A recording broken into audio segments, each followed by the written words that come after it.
Welcome back to the Fighters Corner podcast for another podcast episode. In today's episode, we talked with Mr. Senor Miguel Iturrate. We discussed plenty of boxing.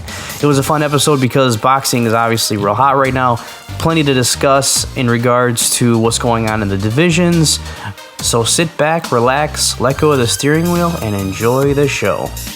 So who are you taking in this weekend's fights? I know who I got, and it's not who you think. So I'm going to take my picks over to the world's safest and most trusted online gambling site and make a few bets. That's right, it's BetDSI.com. With more than 20 years experience in the online gaming industry, BetDSI has the best sign-up and deposit promotions on the web. They also boast more deposit options than any other betting site, including fast, free, and secure payouts. Also, for our listeners, they are offering a special promotion where you can build a bigger bankroll and get 100% sports cash bonus when using our promo code Fighters Corner, all one word. That's 50% more sports cash by using our promo code Fighters Corner. Check out BetDSI for all your online gaming needs. This episode is sponsored by B2 Digital. B2 Digital is doing some really cool things in the mixed martial art world. They're kind of creating a farm league for the bigger shows, and they are listed on a publicly traded company, listed on the stock exchange, BTDG on the stock exchange. They support our show. Guys, please, if you guys like this show, please give them a look, and if you can throw some support their way, man, it'd be greatly appreciated. Also, please don't forget to subscribe, hit like, share, all because you can find us on iTunes, Spotify, Radio Player, iHeartRadio, SoundCloud, TuneIn Radio, and the guy sitting next to you on the train is probably listening to us too. And if you can, show us your support by finding us on Patreon, where you can let us know how much you love us. And if you're a fan of boxing, jiu-jitsu, kumite, and even capoeira, go check out my guys at UCL MMA. These guys are the heavyweight champions of mixed martial arts shows. And if you think you're the next Johnny Lawrence, go to their website at UCLMMA.com, shoot them an email and tell them John sent you before asking their matchmaker that you want to defend your All-Valley Karate Championship versus one of their fighters. That's UCLMMA.com. Welcome back to the Fighters Corner podcast. And with me is... My name is Mike Davis. And with us from tropical, sunny Costa Rica is Senor Miguel Iturrate. Miguel, ¿cómo estás? Very glad to be back on the Fighters Corner. Thanks, Jonathan. Thanks, Mike, for having me back. Yeah, now, of course, man. You know what's kind of crazy? All three of us speak fluent Spanish, you know? And, Miguel is the only one of Latin descent amongst the three of us. Yeah, so, Miguel, today we got boxing. And I know it's been a little bit not as exciting when it comes to news with boxing. A lot of the big fights already happened. So right now we're in a period of time where boxing is setting itself up for a strong second half of 2019. So, I mean, there's a lot of stuff going on with the heavyweight division, a lot of stuff going on with who Canelo's next opponent could be. There's a lot of questions going on. Yeah, a lot of questions. Yeah, we're going to be picking your brain, Miguel. We've got some questions. Yeah. So, I mean, let's start with the heavyweight division. So, looks like we got Deontay Wilder coming up against Luis Ortiz, and that's scheduled for when? Ooh, September. Well, that's the interesting part, right? Right. Now, it's supposed to be September. As far as I can trace, and other people may have more information, but as far as I can trace, the Luis Ortiz Deontay Wilder fight was made public by Deontay Wilder on Twitter or on social media rather, the week of the Andy Ruiz victory over Anthony Joshua. So prior to that fight, he announced the Ortiz fight. Yeah, and that's what's next for him. Since then, we haven't gotten a complete and official confirmation. It's not listed on BoxRec, and there isn't a date or a venue that's out there for that fight, although people assume it'll be in the Barclays Center. So I'm going to throw a conspiracy theory out there. I love these. And even though Ortiz, is out there still acting like he's going to have the fight, that's not, we've seen Ortiz be delusional before, right? So that's nothing new. I don't think he's going to get this fight. I think they'll go right to Fury and Wilder at this point. There's no reason to wait after both guys' last performance. Well, in all honesty, why would they even risk that? Like, if you really look at the totality of the situation, in regards to Ruiz and Anthony Joshua. The reason, like, Fury's mad, the reason that Deontay's mad, it's not because they lost the belt. They lost the payday. Mm-hmm. That was a back the Brinks truck in type payday, and now it's gone. Yeah, but here, do you think the sizzle goes away if Deontay Wilder loses to Luis Ortiz? 100%. You think so, man? Because I'm still interested in seeing that fight. Come on, dude. I really am. You already saw it. Here, dude, go on YouTube. Luis Ortiz, you talking about Andy Ruiz or Louis? No, Luis Ortiz. If Luis Ortiz... That would have been a rematch. No. I'm saying if Luis Ortiz beats Deontay Wilder, to me, it just crashes the entire division again. To me, not just... I'm not going to say it muddies it, but, like, when you look at Fury, mm-hmm. and you look at Joshua, mm-hmm. you look at Wilder, okay, so we got a blip. Now we got Andy Ruiz in there. Yeah. You put a lot more blips in there, then it's like, well, maybe we were fooled. Mm-hmm. Maybe the heavyweight division isn't as good as it used to be. Mm-hmm. Or that we had imagined, like, in a Tyson era. However, the theory is whenever the heavyweight division is healthy, so are all of the weight classes underneath it. Mm-hmm. So whenever there's a healthy heavyweight class, it's good for everybody. Right. Everybody eats. Oh, yeah. So you throw in another top-tier guy losing to, somebody that doesn't really belong to be in the ring with him, mm-hmm. to me, the heavyweight division becomes a little sick. Mm-hmm. So, no, I stand by my decision. I definitely would not want to see that. I'm still interested in it. Luis Ortiz, Andy Ruiz, would you want to see that fight? Would you pay to see it? Would you buy a subscription at DAZN to see it? No. Yeah. Miguel, would you pay a subscription to DAZN to see that? I'm the wrong person to ask. Yeah, I would pay for that. Okay. See, John's hesitant. But I think it would be a shining example, though, and only because the zone's reasonably priced, et cetera. But it would be a shining example of exactly what you're talking about, Mike, and that is that the waters are getting muddied in the heavyweight division. The clarity at the top is no longer there. Mm-hmm. That's not healthy, I don't think that's healthy. I think the clarity needs to be there in order to build a fight. Yeah. When you got establishment. I get it. Yeah, I get it. We're all dorks here, but we're talking for the common boxing fan. Sure. We're not talking for you or I. Yeah, no, I mean it's good for me, but it's not good for boxing. Yeah, no. So you know what I mean? You're watching regardless. Yeah, I'm gonna watch it regardless. But but Fury though. Now think about this. So Deontay announces prior to the Ruiz fight that he's fighting Luis Ortiz in September. We don't have a date. We don't have a venue. Yeah. There's nothing on BoxRec. Right. In the meantime, he signs a contract to fight Tyson Fury in February. Right.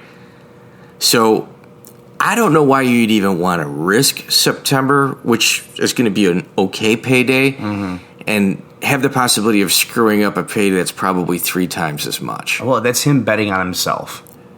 Yeah, but there's no need to. He wants to do it, and... Well, we haven't found anything yet, so we don't think it's going to happen. Right. Right now, it's just all talk, and then and Tyson Fury, I think, is... at times it's one of the bugaboos of boxing. You don't like it, but there is a reason right now. This is a situation where, cooler heads need to prevail with the PBC and the Wilder camp. Mm-hmm. That Wilder wants to fight, and Wilder says, yeah, I'll beat Luis Ortiz again. Okay, great. I'm terrifically happy that he's confident.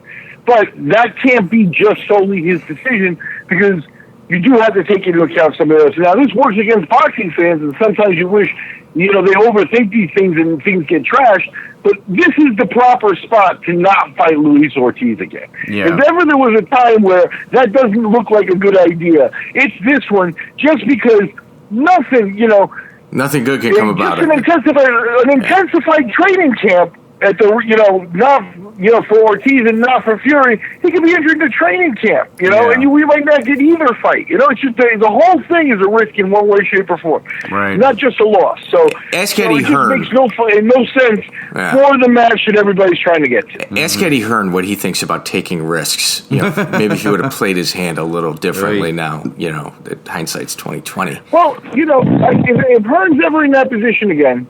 And, with the heavyweight champion and all the bells and whistles, he may never be in that position again. But if he's ever in a position again, I hope he does gamble the way he did. Because the shakeup is good for boxing, and the bottom line is that's a bet that you're going to win a lot of the times, right? So I hope he stays a gambling man, to be honest with you. Yeah. But the fact is we need what we can now find out in short order, and because he'll be less protected, and they're going to force him to fight, a little more frontline people, I think. We're going to find out if Joshua was truly a construct or if he can back up some of the elite talk that they brought along here. And that means if he's on a 10-fight winning streak and is champion again in for a couple of years after winning his belt back, then there's not much you can say. They made a mistake. Yeah, it's just a little blip, a little chink in the armor. Yeah. Yeah. If he can't beat Ruiz, then the comeback is a little taller, and if he takes another loss after that, he's in the middle of the pack. Disappear into obscurity. What they say is, you better ride out to the hideout, my man. It's over. Yeah. Meanwhile, Tyson Fury is about to accept a fight with Trevor Bryan. So that's pretty much going to be the next thing in line. He's going to take the fight. He's a gambling man, and he's going to roll the dice, and he's going to probably win again. Okay. Out of the three people, if you're going to gamble with somebody on doing something that they don't have to do, I think Tyson Fury, all three of us, we unanimously pick. If we're going to gamble and we need to win, we're going to go with Tyson Fury. Yeah. I think he looks spectacular. His head movement's incredible. Yeah. I think Tyson Fury is the real heavyweight champion right now in my eyes. You know what? I'm actually glad you brought this up. Miguel, I want to break something down with you. Is Tyson Fury the lineal champion in boxing right now? Okay. So this is the way it goes, right? It's a trigger moment right now. You could say whatever you want, but I don't think Klitschko was a lineal champion. Really? Oh. If I'm not mistaken, maybe he beat the lineal champion, so he was, but he never unified all four titles, right? So at any rate, so you've got Klitschko there. So when he beats Klitschko, then, he takes this mythical lineal title. So, let's assume the lineal's there because people do talk about it, and I may be wrong, right? So he takes it, and then the boxing commission step in. He was first stripped of the IBF belt when he was offered a match, when he was going to do the Klitschko rematch, and the IBF says, no, we don't want you to fight Klitschko, we want you to fight this other guy who's not really even on the radar. And he says, no, the IBF took his belt. Right, that exactly. became Charles Martin's belt, right? Which Charles Martin lost to Anthony Joshua. So the IBF belt immediately, stepped in and took it from Fury like they didn't want Fury to have it. Right. Which is ridiculous because, if you look at it in terms of Klitschko, the IBF belt was the belt that Klitschko actually had held the longest. So that's the one where he was a 10-year champion, and here's the IBF saying, no, we're going to move on from Klitschko and the Hall of Fame guy, and not give him a rematch for the belt. So that's a little bit of a weird move right there. Yeah. Well, you've got the other belts, and when the other belts pop up, and then you have the WBO belt, which wound up with Joseph Parker, right? And then the WBA belt, which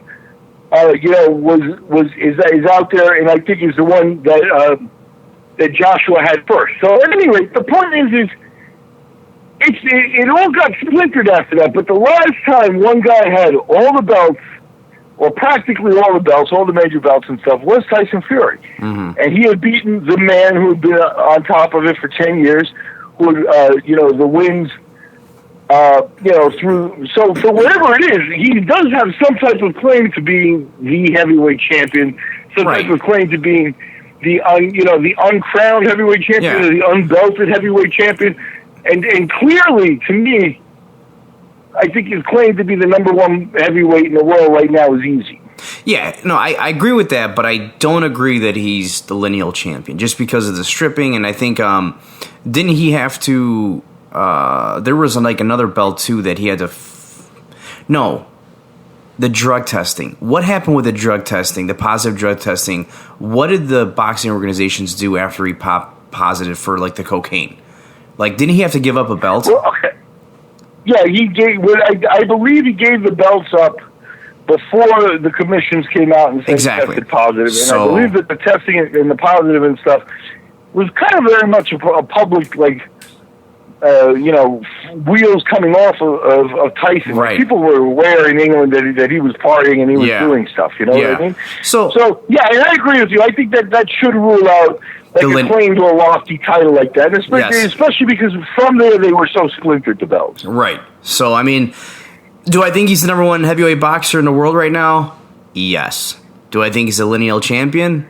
No. Oh, it's just wild. It is. And you know what's crazy? Once you get all 4 belts, do you know what's going to happen? You got 4 different organizations demanding you fight probably 2 or 3 different opponents. Yeah. And then you're arguing with them and figuring out payments out of your purse to give to them in order to get the person that you want. Right. And instead of like getting shaken down by 1 or 2 belts, you're getting shaken down by 4 people. Can you imagine that? Yeah. You know, I wish... Yeah, it sucks. It absolutely sucks. It's not even worth being, the lineal champion.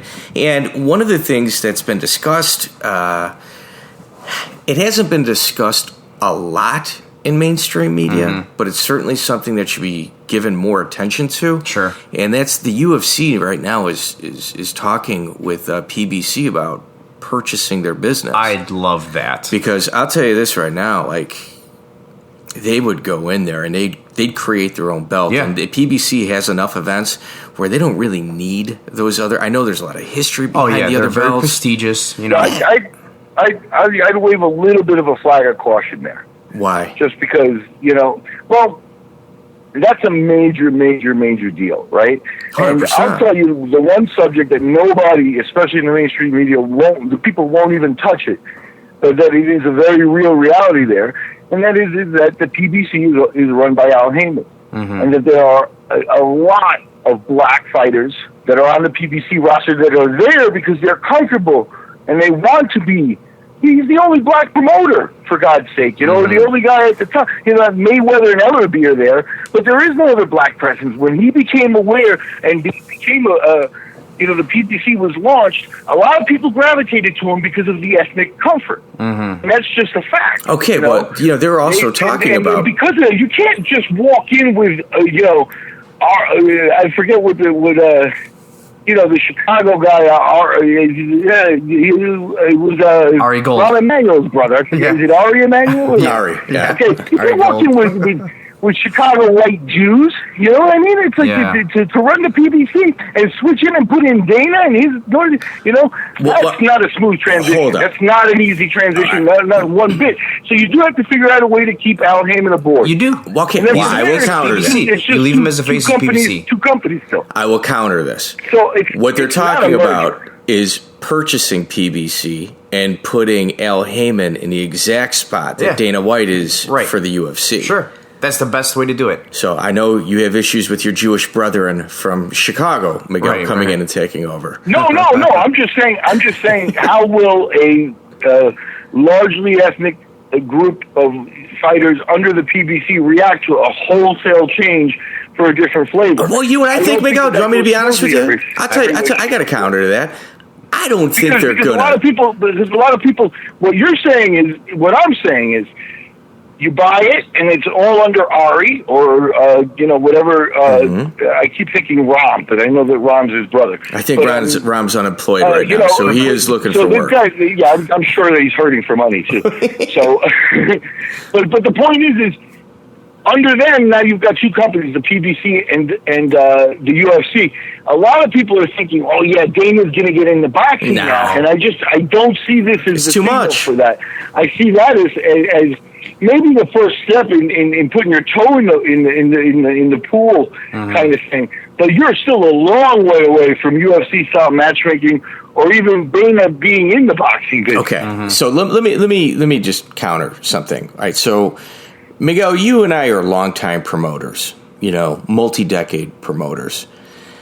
How many people do you think would call us and really care about us the minute we stop? Out of all of our contacts, and I know you're not promoting anymore, about 90 to 95% of the people that we talk to on a fairly regular basis would completely drop out of our lives. So I understand what you're saying about Al Heyman with the ethnic comfortability, and you know what, man? There's a lot of truth behind that. However, the biggest whores in the entire world are fighters. And the loyalty that they have, or the lack thereof, is sometimes blinding. Mm-hmm. So I understand your point and the romance of the words that came out of your mouth. Oh, yeah, no, I get it. You're right. There's some loyalty. There's brand loyalty.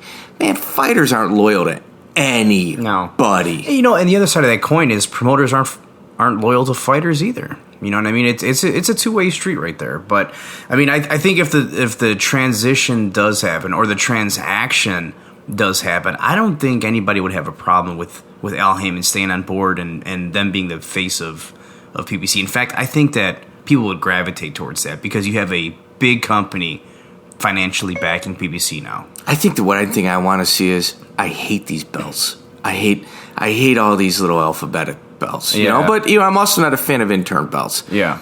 But if you give me a PBC belt, you know what, man? I'm buying a shirt with a big PBC belt on it. I think it'd be pretty cool. I'm done. I think it'd be pretty cool. Why wouldn't it be? It's fantastic. It's a fantastic business model. Yeah. It's the one that UFC has that boxing doesn't have. Yeah, so I really wish they'd kind of restructure. I mean, the process that they're in right now. To be honest with you, I think that was part of the PBC's plan, and you could see them go for it. They should have went for it already. Yeah. What they were trying to do, right, is unite as many of the other belts as possible, and then say, "Hey, we don't need them." That's what I would do. We got a united belt and do that. But they wound up in like a couple of, like the one that jumps to mind right away is James DeGale and Badu Jack. They wound up with a draw in a title unification bout. Yeah. And that kind of stuff messes your plans up, messes your calendar up and stuff. So they weren't really able to follow through. But I do believe that's their intent, and I would love for them to go ahead and recycle that intent. Miguel, how many problems become resolved and fixed in boxing if Dana White is at the helm? Like, there is no... the same type of structure. Exactly. Yeah, I mean, we'll call it Al Heyman. We're just going to call it Al Heyman. Has... In a UFC-type structure. Yeah, exactly. Okay. How many times would we have seen Anthony Joshua versus Deontay Wilder? You know what I mean? Like, that's what happened already, right? Right or wrong. If both those fighters were under the Dana White banner, or whatever banner we're calling it, it would have happened. Yeah, and Miguel, like you were saying. Well, to be honest, I mean, in the scope of things, the problem that I see there is you've got a mix of things there. So, in other words, Anthony Joshua was never PBC, so what would make you think that you're more likely to see him there if PBC was purchased by the UFC's entity? And with all these apps purchasing contracts, it's a friggin' mess. It's out of the gate. It's going to be rough, but eventually you can there's going to be there's going to be people gravitating towards PBC. Canelo's on DAZN now. UFC's on ESPN. How is ESPN going to react to the UFC having a sister company that's got relationships? You got to wait for the sands in the hourglass. Bingo. You got to wait for the sands in the hourglass to seep out, man. And that's it. You wait for the contracts to expire. They see what's going on in PBC. They gravitate towards that. It's the same thing like how UFC was doing versus Pride. You're 100% correct. And Miguel, like you were talking about unification bouts.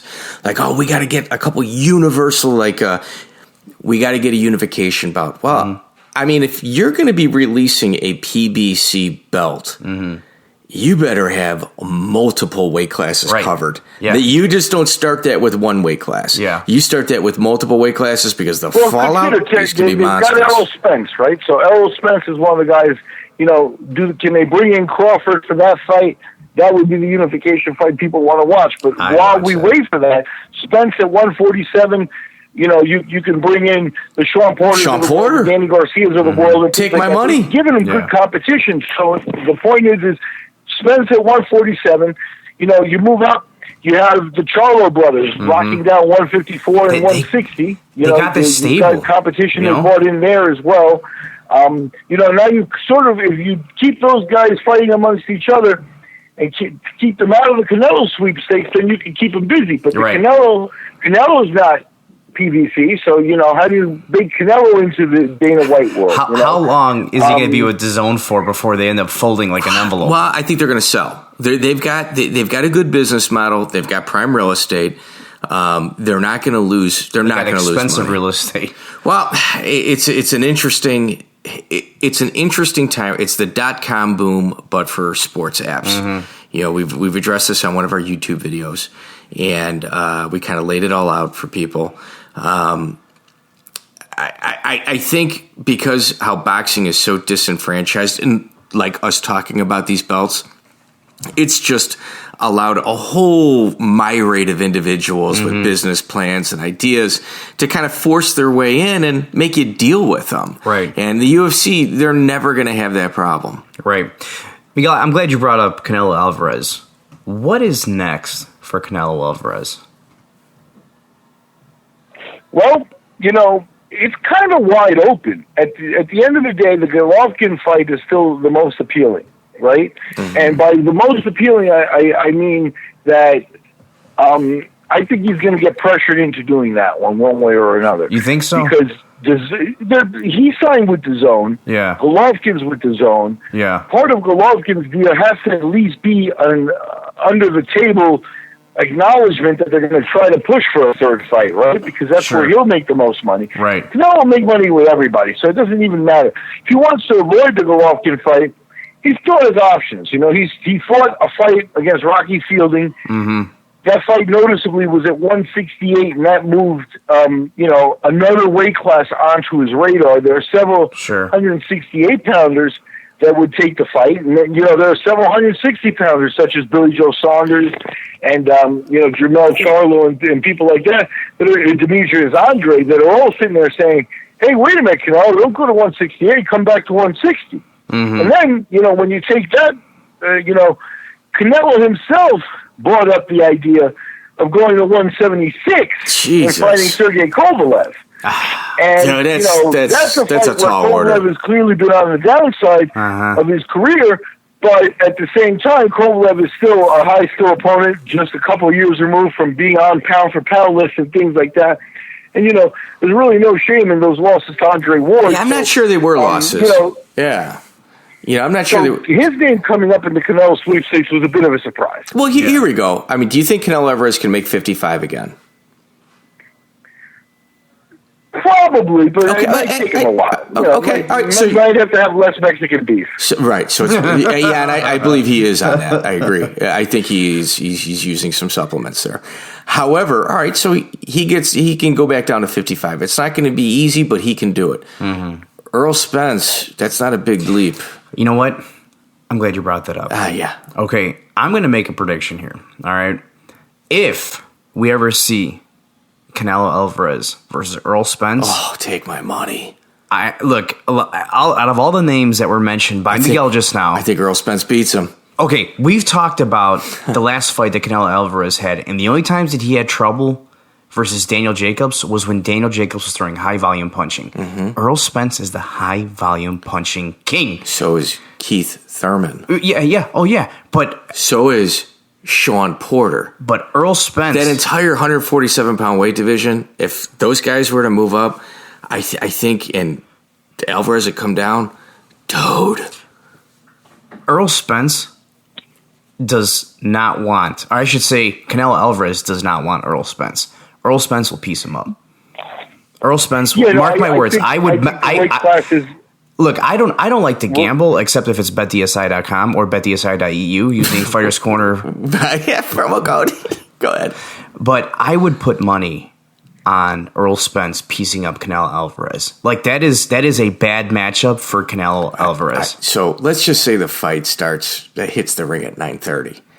Is it safe to say at about 3 o'clock in the afternoon, you and I are sitting here in front of the TV just like looking at our watches? Mm-hmm. Like, what about now? Yeah. What about now? Yeah. Is there any other promos? Yeah. What's going on? Yeah. Honestly, man, it's a bad matchup. It's the worst matchup, I think, in boxing right now for Canelo Alvarez, and that's Earl Spence Jr. I think the smartest thing Canelo Alvarez can do in terms of fighting and weights is to look up. Yeah. Because underneath him, it's a friggin' shark tank. Yeah, he doesn't. I don't think he wants any of that. Even Manny Pacquiao. I'd like to see Manny Pacquiao. Yeah, I think the bottom line is for Canelo, to consider going to 154, because that's what it would have to be for a super welterweight fight. To consider doing that to himself at this point, I think it's out of his range. I think those guys can move on. I think that the Earl Spence fight is an interesting fight technically. There is, if I want to play a little devil's advocate, we saw Earl Spence defeat and become a world champion when he beat Kell Brook. Kell Brook's a bad man. A very good fighter. And he battled Spence into the 10th round. It was a good fight. Yeah. But that gives you a little bit of an idea because Kell Brook was lost against Canelo just because of the size and power. He got, literally his eye orbital broken. Now, Spence is a different fighter, and he's actually a little bit bigger as well. What was Keith Thurman's quote? But it gives you an idea. I mean, jumping 2 weight classes is something that it is something that you really has to be considered for a guy. Sure. Keep in mind, we recently had the example of Mikey Garcia calling out, and he called out Errol Spence, which was, it was a terrible idea. But the bottom line is he tried to move up 2 weight classes, and he was an elite guy at lightweight and could not do it. So it's not to be, if anybody could do it, Errol Spence could do it. I fully agree with you. But it's something that you do want to, give it a good bit of caution. Yeah. That's gonna be a nice payday. They'd have to meet at 154. That's how that'd have to go down. I think, and I don't think that. To be honest with you, I don't think that happens anytime soon. Relatively, I really don't think so. I think that there's plenty for Errol Spence to do at the 147 division, and I also think, realistically, I think that him and Bud Crawford could be happening next, man. Jesus. And that's a fight event that you actually cater a day around. You know what I mean? That'd be the biggest fight in recent history that you'd want to see. The biggest major fight that happens in recent history. Wow, Deontay Wilder, Fury. Well, this would eclipse it. If you could unlock that boat, if you can make Terrence Crawford against Errol Spence now, and you're talking about Errol Spence on the PBC and things, and Crawford with ESPN and Top Rank, you've just unlocked the path to making Deontay Wilder and Tyson Fury too, contractually made because it's those same parties. Sure. That's excellent. Good. Well, there you have it, guys. The boxing update with Senor Miguel Iturrate. Miguel, you are a man of many hats, and we sincerely appreciate all your input, man. It gives us credibility having you on here. Thanks, buddy. Miguel, have a good one, all right? Well, enjoy. I appreciate you guys. I appreciate you guys having me on, and it's always fun and always good to talk about a new subject here with you guys. Take care.